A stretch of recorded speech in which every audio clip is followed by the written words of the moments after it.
Island, and I would like to welcome all of you to our September virtual coffee chat. I hope you've got your coffee, tea, or whatever morning drink you select in hand to complement the great morning boost that we are about to get from Susanna Laramie and Trevor Neal of none other than the Newport Music Festival. That's what we're going to be talking about. How about that? The Newport Music Festival.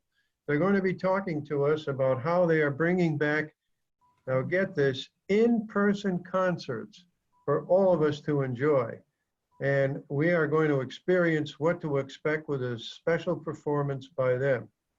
It's great to see all of your faces and phone numbers of all of the folks who are participating by phone. You know, AARP is not able to meet you physically in your community, but we're making an effort here virtually so we can stay connected and create our own online community. Today's program is being conducted by members of our wonderful volunteer team, and I'd like to thank them, Shirley Harris and Ken Sigolinski. Thank you for all of the work you've done in preparing for today. We appreciate your effort. Just one note before we start to roll here. We are going to take questions toward the end of the event. So you may want to grab a pen and paper to write down any questions that come to mind as we run through the presentation. I am now going to turn over the microphone to Ken. Ken is the guy who's going to introduce our guest. He is a member of the AARP Rhode Island Greater Newport Volunteer Action Team, and he's the one who connected us to Susanna and Trevor. As a matter of fact, Ken and his wife Tia are huge fans of the festival, like me and like many of us. And they're very loyal volunteers for AARP. Thank you, Ken, and take it away. Thank you very much. Yes, Tia and I have been connected to the festival. You guys can hear me, I assume? Yep. Okay. Tia and I have been connected to the festival since 1977 in a volunteer capacity, principally. But both Suzanne and Trevor possess credentials that serve the music festival very well, as we know. Susanna is president and interim director of the festival. She was born into a family of musicians in Oklahoma and achieved a bachelor's degree and then a master's degree in piano. While working for a PhD, she was the assistant professor of piano at McMurray University in Abilene, Texas. And although she spent many years working in the financial industry, love of music motivated her to perform in competitions, festivals, and concerts throughout the world. Sadly, the corona pandemic has canceled her ability to compete in the 2020 Clyburn International Amateur Piano Competition. That was a competition that she had to apply for, and she was one of the few people that was selected. So maybe next year, Susanna. Anyway, she looks forward to continuing the music festival's legacy of featuring Newport as a place of extraordinary and exciting music. Now, Trevor Neal is the artistic director of the Newport Music Festival. As a graduate of the University of North Texas, Trevor has demonstrated his operatic talent on stage in Dallas, Texas, Sarasota, Florida, and the Virginia Opera Association. In addition to his regular performances at the Newport Music Festival, he sings with the South Dakota Chorale and is a featured soloist on their music album. He is a Grammy nominee and a Metropolitan Opera Award recipient. So thank you very much, Susanna and Trevor. Thank you guys for having us. Yes, thank you. Thank you so much, Ken and Tia, and for all of your support over all of these years. And you're still here. We're so happy that you are. Thank you very much. So I am going to introduce our video. We brought a short video of the music festival, and which will actually show a little bit about our mission, which is to inspire memorable life experiences through world-class artistry in unique, intimate, and historic venues. This will show a little bit of our artistry in the breakers as well as the casino theater. So the video, sometimes, you know, on the internet, especially with Zoom, it can be a little bit shaky. So between, you know, between the video and the audio. So if it gets a little too jarring, then we'll stop the video. But the music, the audio is always present. So anyway, sit back and relax and watch and listen to these our beautiful music and our beautiful venues.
Well, this may be a little bit hard to coordinate with the dancer, so we could probably stop it here.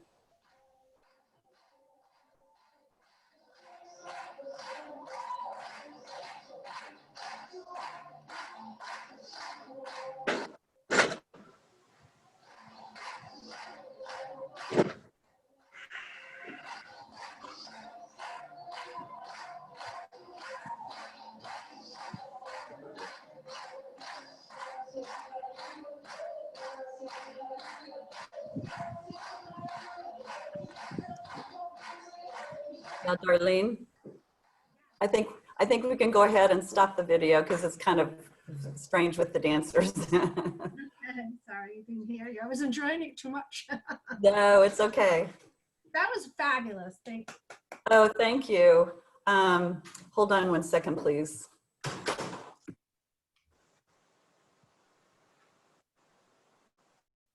Thank you so much. That video was taken over. Yamaha is one of our most important sponsors, and they were the ones who did the recording of all of that video. And I just think it shows the beauty of the setting and the level of the quality of our performers. So we thank them for providing that video for us. The Newport Music Festival has been around for 52 years. We recently celebrated obviously our 50th anniversary. If I'm sure you all know a man named George Wein, who has started the Newport Folk Festival as well as the Jazz Festivals. And a lot of times we are confused with those two festivals, unfortunately. But when I say Newport Music Festival, people say, oh, the Folk Festival, the Jazz Festival. No, it's the Classical Festival. But so in 1968, in 1966 actually, we had the Newport Metropolitan Opera Festival was incorporated, and George Wein, who was the legendary founder of both the Newport Jazz and Folk Festivals. And members of the Newport City Council were so impressed by the artistic triumph of the Metropolitan Opera Festival that they voted unanimously to make him an honorary citizen. But the 67 First Festival was both first and last of its kind. There simply wasn't enough response. They lost about $300,000 and then another $100,000 the following year. There was no choice but to cut their losses and abandon the project. But there was a group of supporters who wanted to continue on with the smaller concerts, chamber concerts, in historic venues, which would be the Breakers, the Elms, and at Ochre Court at Salve. So opera enthusiasts became even more supporting of these small scale concerts. And even in the first summer season, 1969, we had a full panoply of the performing arts, including chamber music, ballet, film, vocal ensembles, and a full-scale performance of The Barber of Seville. So in 71, it was Mr. Glenn Sauls was the executive director. And he said, we had worked so hard to put all of this, the festival on, and it just grew over the years. And we've always had an incredible partnership with the Preservation Society of Newport, which has supplied these beautiful venues for us and is very accommodating for us during these 2 weeks in the summertime. In 1975, Mark Malkovich III took over as general director and brought the festival even to made it on a much larger scale, many more concerts.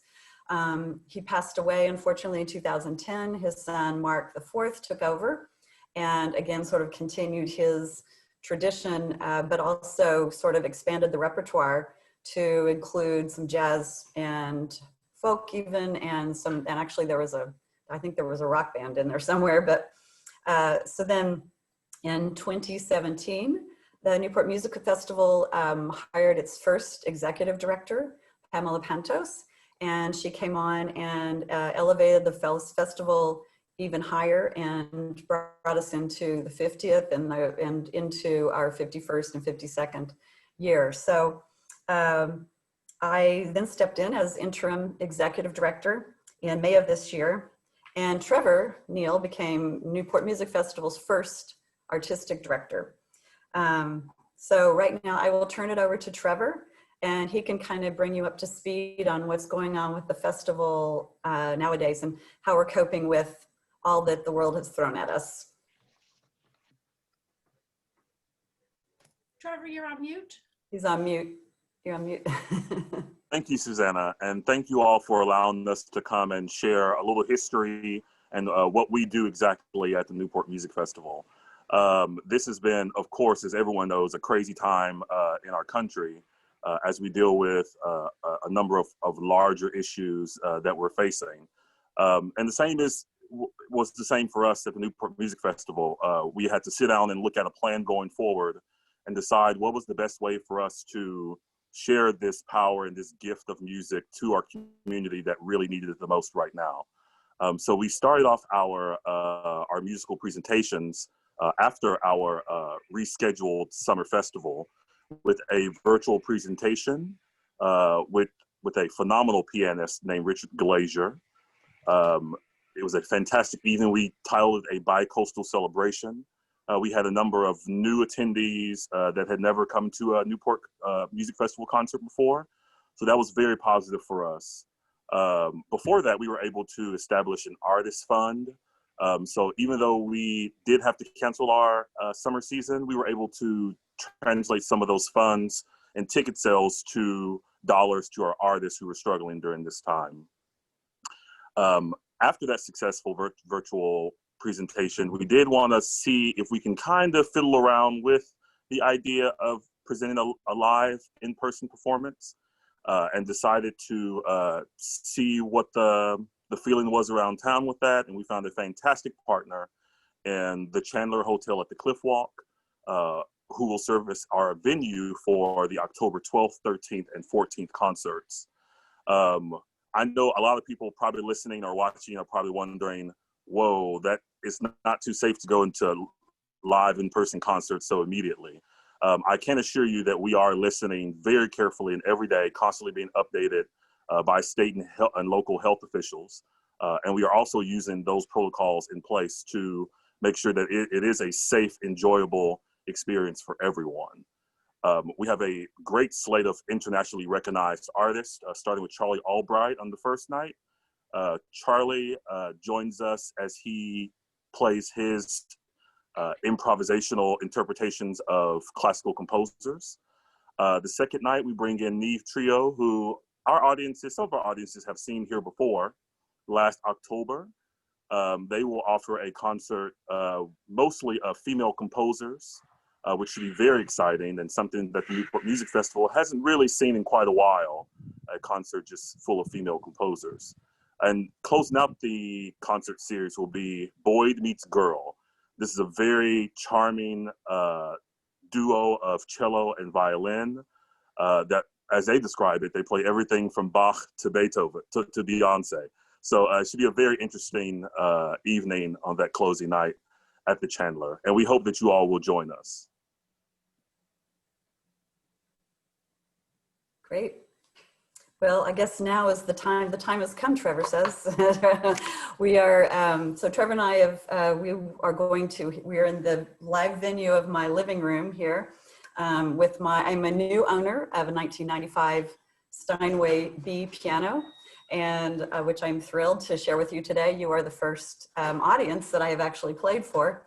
So I'm going to be playing for you a movement from a Haydn sonata in C major. It's a 2-movement sonata, and it's number 50, and it's this is the last movement, which is a con brio presto movement. So I will be doing that now.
we hear from Trevor.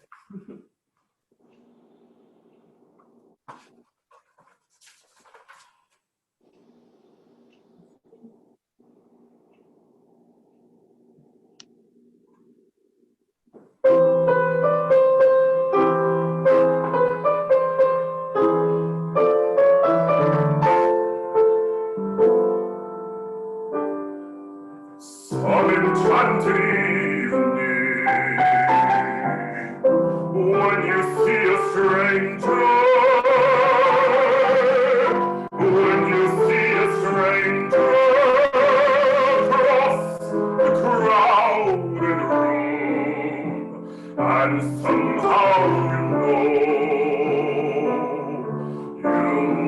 even then, that somehow you'll see her again and again.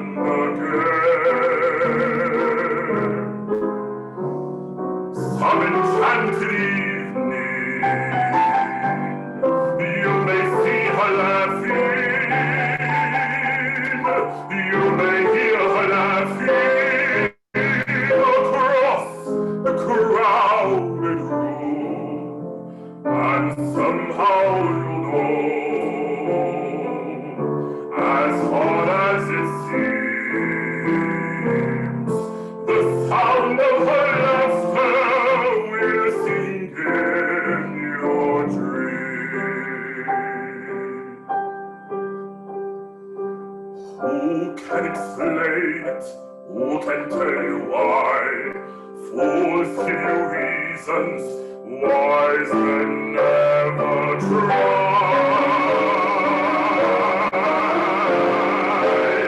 Some enchanted evening, when you find your true love, when you feel her pull you across a crowded room, and fly to her side, and make her your own, and all of your life you may dream all alone.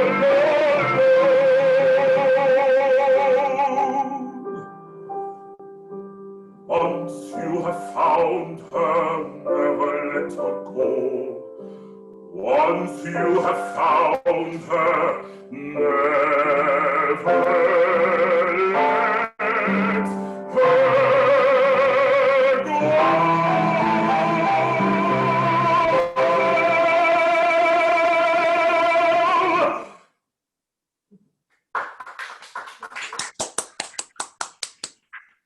I hope you can hear all the claps and the ovation.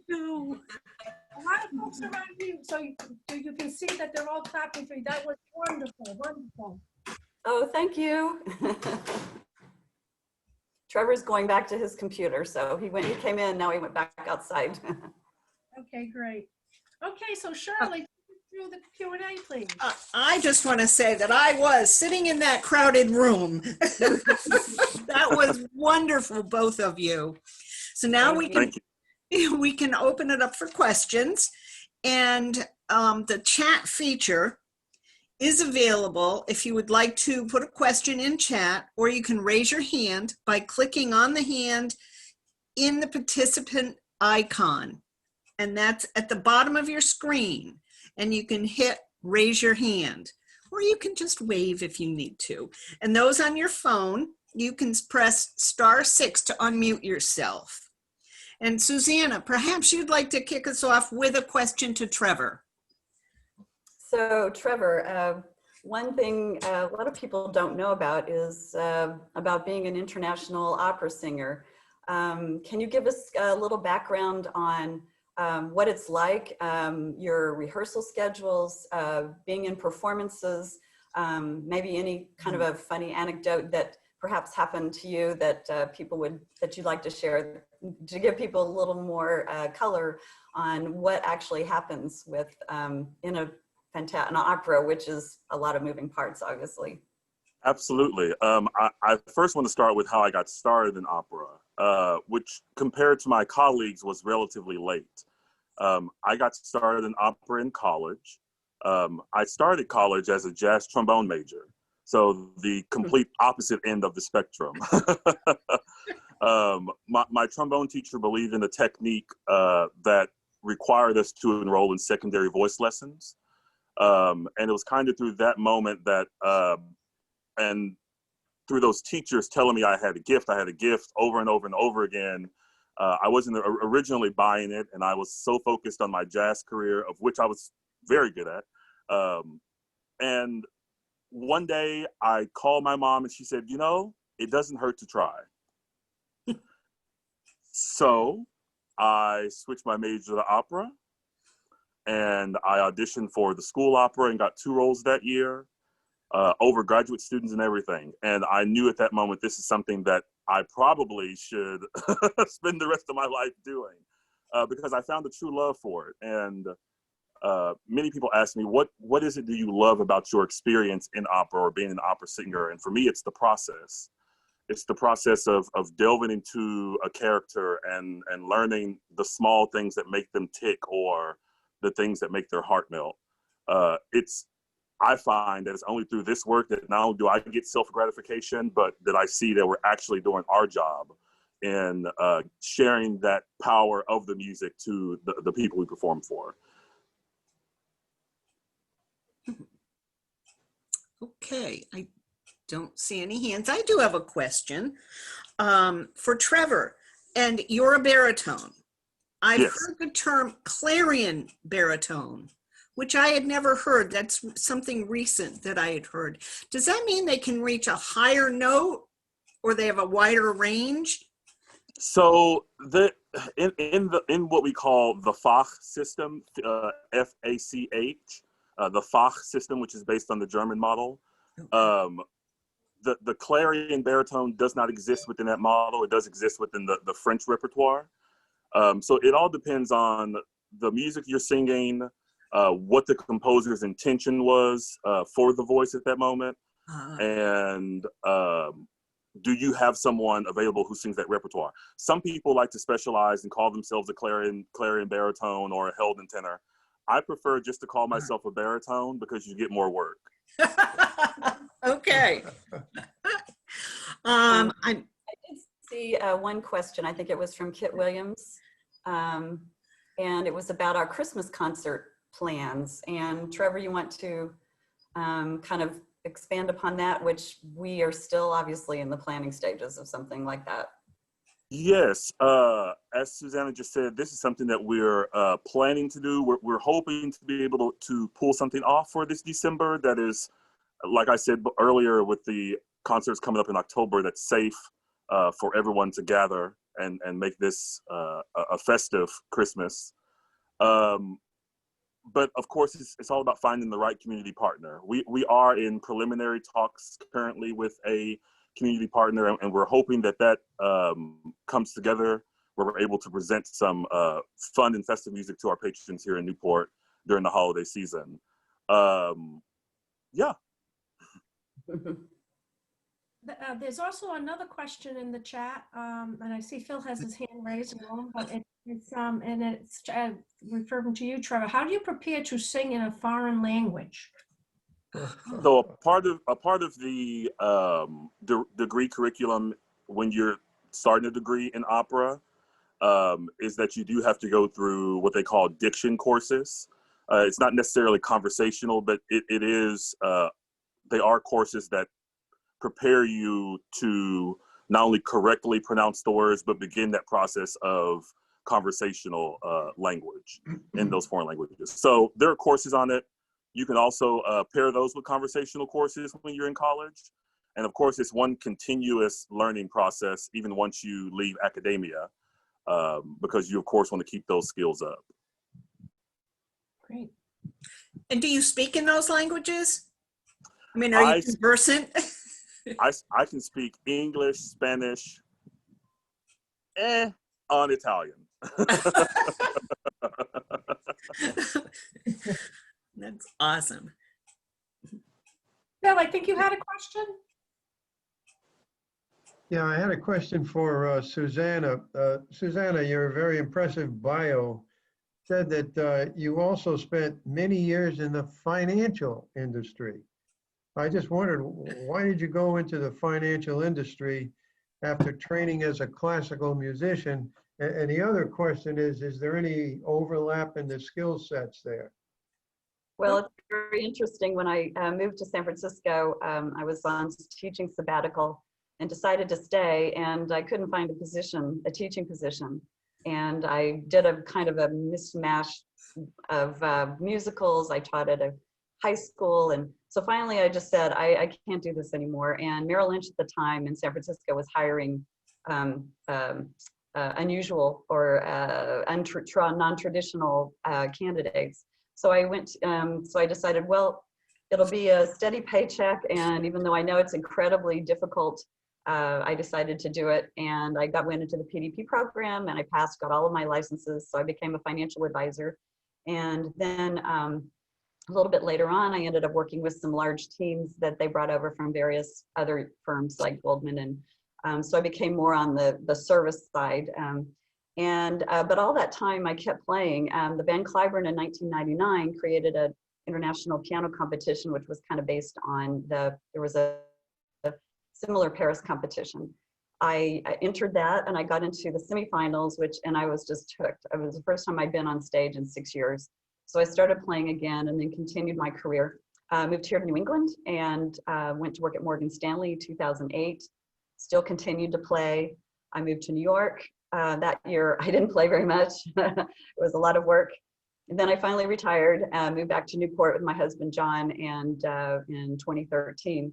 But I'd say that there are a lot of skill sets that are very similar. As a musician and as I think as a financial advisor, you sort of have to have blinders on as to focus on what's important and no distractions and do your work. You know, when somebody, like if you're a pianist, somebody says, oh, let's go to the beach today. Well, I can't go to the beach, I have to practice. Also attention to detail. I would say also in a way you have to do your homework all the time. You have to be incredibly prepared, be up on everything that's going on in the world and the musical world and the financial world in order to help your clients. And it's all about relationships too. So I think that there's a lot of crossover. In fact, frankly, I'm not that great at math. So everybody says, oh, if you're a musician, you've got to be a great person at math. That's not me, but I was very good at being a financial advisor. So and now I'm doing what I'm doing with the music festival, and hopefully when things open up, I'll be able to play more and more. Great, thank you, thank you. Alan has a question. Alan, you're on mute.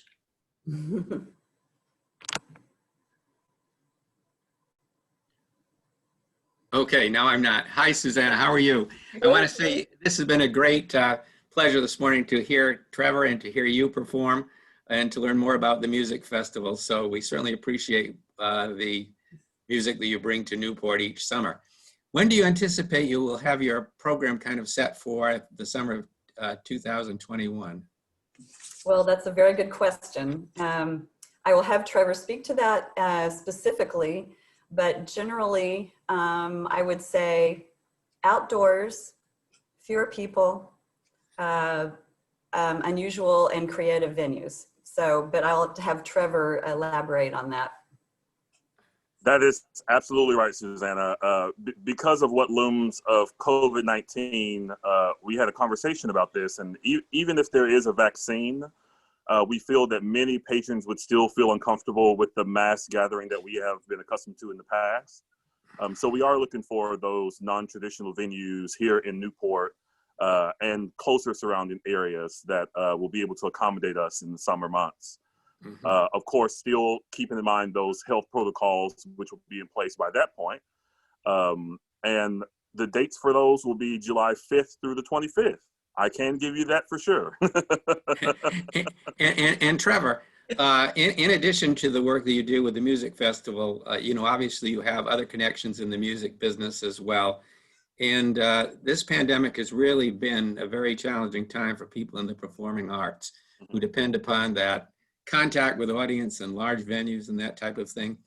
Are you seeing trends emerge in the music industry that you think will continue beyond the pandemic, or do you think that eventually we'll get back to normal, or it'll be a combination of both? I think it'll be a combination of both, and only because in nonprofit arts there is a large, I guess you could say, wealth gap between organizations, and some organizations that have the funds to be able to forge forward and offer these virtual engagements, which, by the way, it can be very expensive, and or in-person live performances, do have to look at, is this the best thing for my company? And I think that's where a lot of people are right now, is just trying to examine and see what works best with their patron base and move forward from there. Mm-hmm. And just one final comment. One thing that is really great for a patron of the arts or someone who loves the performing arts is it's rare as an audience member that you get to speak directly to a performer, as we're having this opportunity to do this morning. And so there is a place for this virtual connectivity. And I think if that continues, I know there are a lot of people who enjoy the performing arts will enjoy that kind of intimate experience that you don't get necessarily as if you're sitting among an audience of several hundred people. Absolutely. One thing that it does is it definitely expands engagement and inclusiveness, which is something that the Newport Music Festival is striving to keep at the forefront of moving forward. So I'm sure it's something that we will look into keeping as a part of our company in some form, the virtual aspect. But for other companies, I do have to say they have to take a look at what's good for them and move from there. Thank you. There's another question in the chat from Penny, and it's directed towards Trevor. She said, I would also love to have performances of some pieces of operetta, such as, I don't know if I'm probably going to say this incorrectly, Trevor, Die Fledermaus? Die Fledermaus. Do you think the Newport Music Festival might consider including some?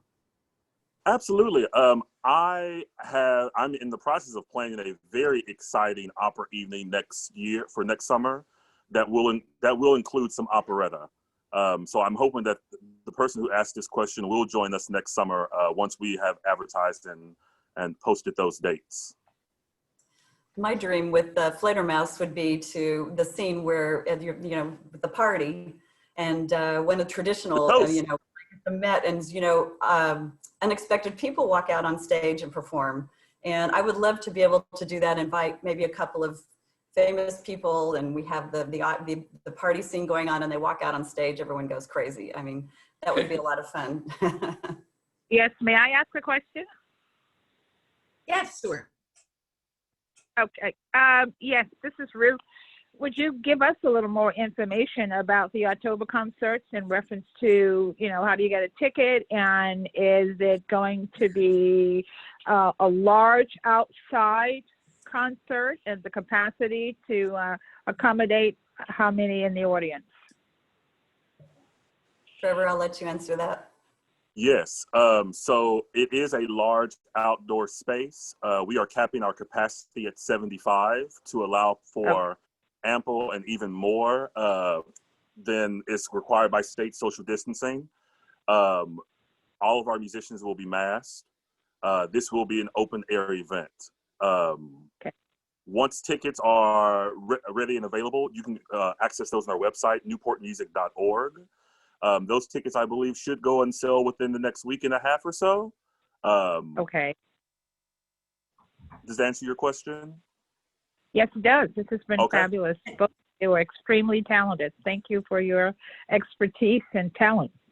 Thank you so much. Can I follow up on that? Do you have, are you on Facebook? Yes. Okay. Instagram. We are on Facebook and we are also on Instagram. Both of them are at Newport Music Festival. You can find us either way.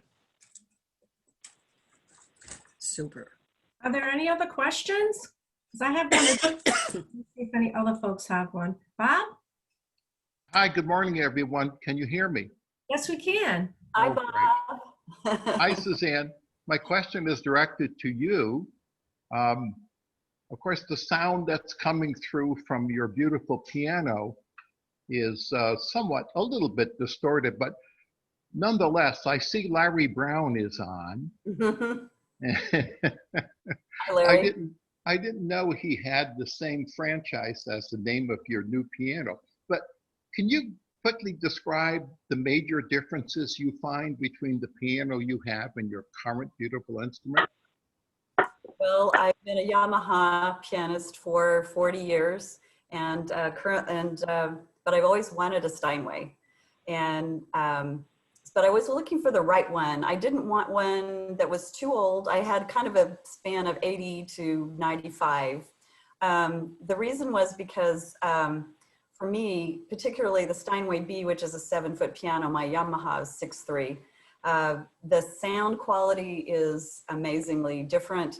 The responsiveness of the action, it's just very hard to, a lot of people say, well, could you tell the difference between a Yamaha and a Steinway? Well, it could be difficult. It all depends also on how the piano's been treated. If it's been well taken care of. There are a lot of Steinways in this country that have been beaten up, in schools or churches. But so I was corresponding with Steinway for another completely different reason, and I said, I've always wanted a B, and but I can't afford a new one. And he said, well, where do you live? And so I told him, and he said, well, I have a piano for you. And so it was in Falmouth, which is on the Cape. We went there, I tried it, it was like, that was it. And so I wanted to hold on to my Yamaha because my daughter Hannah wants to eventually inherit it. And so our friend Alan Hodges upstairs on the 3rd floor, we got a crane and hauled my Yamaha up to his condo. And so my Yamaha is now being cared for by Alan. And I'm very happy that it's getting played. But I have to say that the more I sit down at this piano, because generally the only time I really played Steinways were like in competitions or for performances when you actually had one available. But the sound quality, as I said, and the resonance is amazing. So, and I'm not putting down Yamaha pianos at all because I love Yamaha pianos too. But I've always wanted a Steinway, so now I have one. Oh, I great. can Thank you. chime in and also tell you that it's easier to sing with this Steinway than it is with the Yamaha. Oh, really? I can't explain it, but it's so much easier to just release and really open up with the Steinway piano than it is with the Yamaha. And they're both fantastic pianos. That's amazing. Well, Suzanne, I should quickly tell you that our puppy Sally heard your voice and she was just here talking about it. Oh, wow. Well, hi to Sally. She's a sweetheart. Thank you.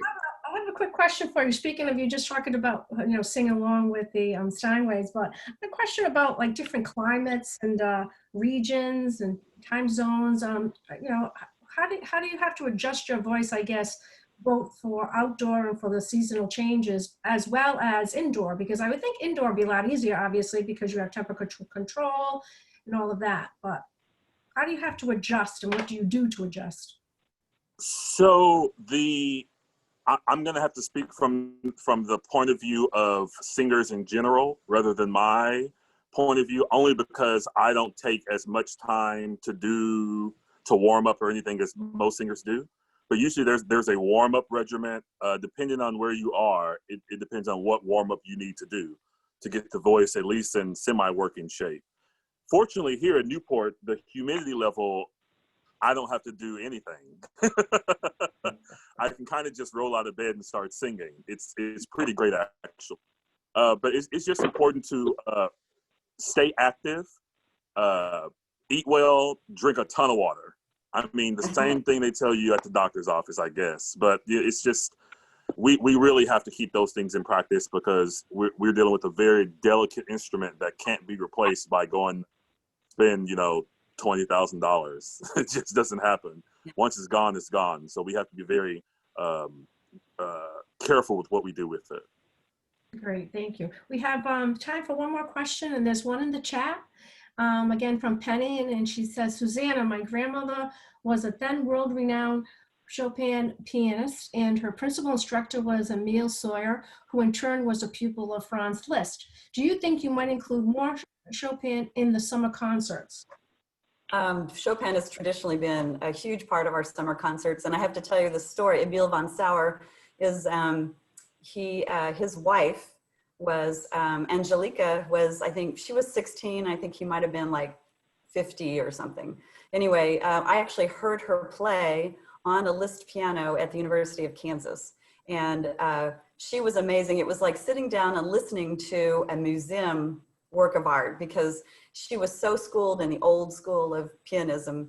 It was amazing. And she played all Liszt. And Liszt happens to be one of my favorite composers. In fact, my license tag is Liszt, L-I-S-Z-T. But Chopin has traditionally been, you know, as you heard with the preludes today, has been a traditional part of the festival. And obviously it's one of my loves too. So I would love to include more of it.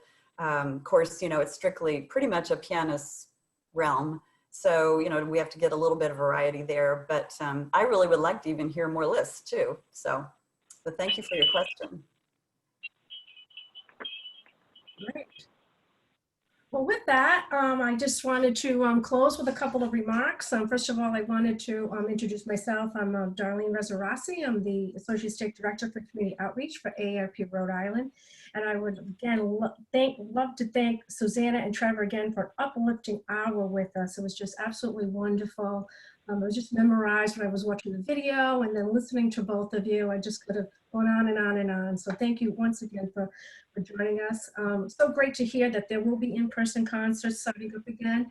And although I agree with everything everyone said about the virtual experience and you have a broad and more people can enjoy it, broader appeal and all that, I just personally love to go to the concerts and feel the vibration of the voices and the instruments. So I'm so looking forward to that happening again. I just wanted to say one thing, that if anyone would like to be added to our mailing list who has not done so already, it's info@newportmusic.org. If you send an email to that address, we'll add you to our mailing list. Great. Say it one more time, Susanna. It was the info, I-N-F-O, @newportmusic.org. That's right, Trevor. That's the. Yeah, that is correct. Mm-hmm. Great. Thank you for that. And I also want to thank again our wonderful volunteers, Phil, Shirley, and Ken, for conducting today's sessions. And thank you all for joining us. We hope you enjoyed it. And we look forward to you coming back and seeing us next month. I will tell you that the next coffee chat will be on Wednesday, October 14th at 10 a.m. We are finalizing the details this week, so be on the lookout for information of who our featured guests will be. And please visit our AARP Rhode Island webpage at aarp.org/RI for up-to-date information, including COVID resources, voting in the general election, and the many free virtual entertaining and educational opportunities coming up this month. Just for an idea, we have a free movies for grown-ups this Thursday, September 17th, called The Artist's Wife. And next week, we're offering a caregiving workshop and an easy tech workshop. Again, to register or to see how you can participate in these fun and learning opportunities, visit aarp.org/RI and click on the See You in September link, which is located right on the right-hand side of the page. So that concludes today's coffee chat. We hope you have a wonderful rest of the day, and thank you again to everyone. Thank you, Darlene. Thank you, Darlene. Thank you, Darlene. Thank you. And Yes, thank you so much. It was a pleasure meeting you both and seeing everyone else involved.